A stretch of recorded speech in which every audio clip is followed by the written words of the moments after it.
Hello, my name is BJ Paris. Welcome to Tapping Into His Treasures. Our theme today is going to be Jerusalem, Jerusalem.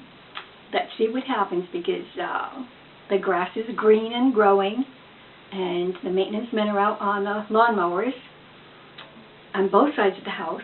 And if I wait till tomorrow, it'll be the same thing. It'll probably be the same thing all summer long, except when it rains. So let's get going and see what happens. We're going to start in Luke 13:34.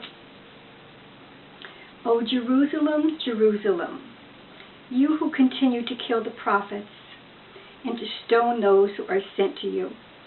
How often I have desired and yearned to gather your children together around me as a hen gathers her young under her wings, but you would not. Oh, he was so forsaken, our poor Lord. Golly.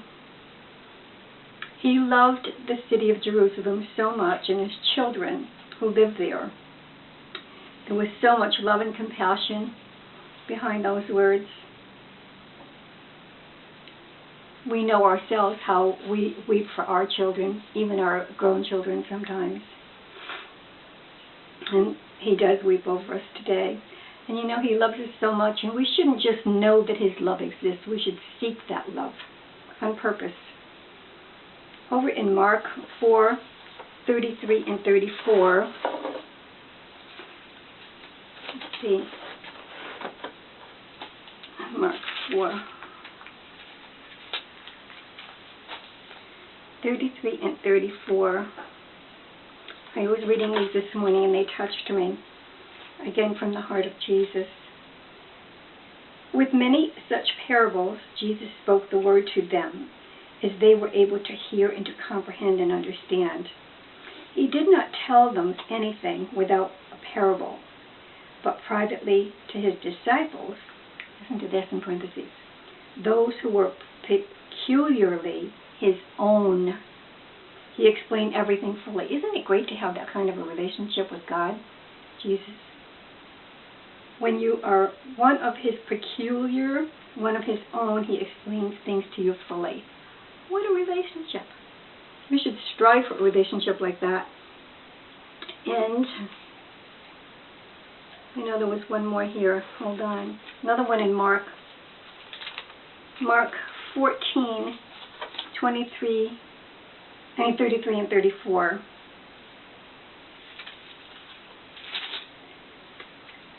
And he took with him Peter and James and John, and began to be struck with terror and amazement and deeply troubled and depressed. This is before the crucifixion. Just imagine what his soul was going through. He said to them, my soul is exceedingly and overwhelmed.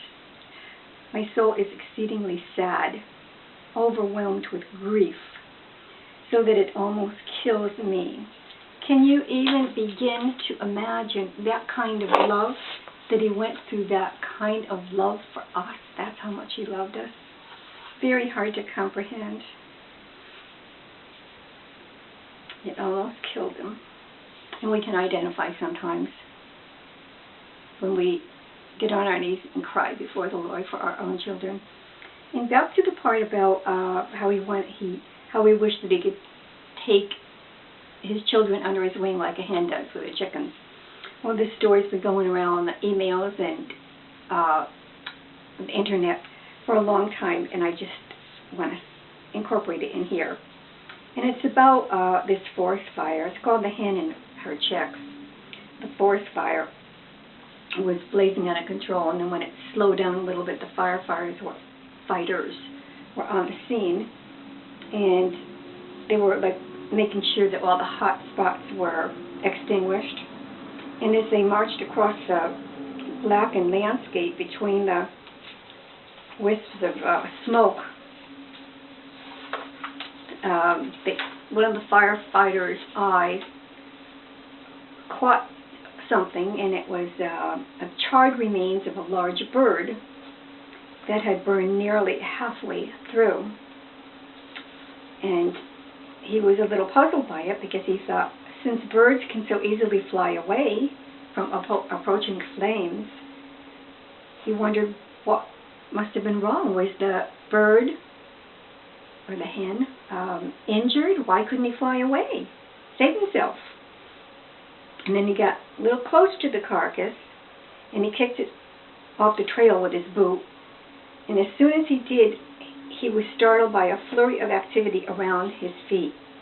4 little chicks flailed in the dust and the ash, and then scurried away down the hillside. The bulk of the mother's body had covered them from the flames. And though the heat was enough to consume her, it allowed her babies to find safety underneath. Oh, what a story. That lovely mother hen.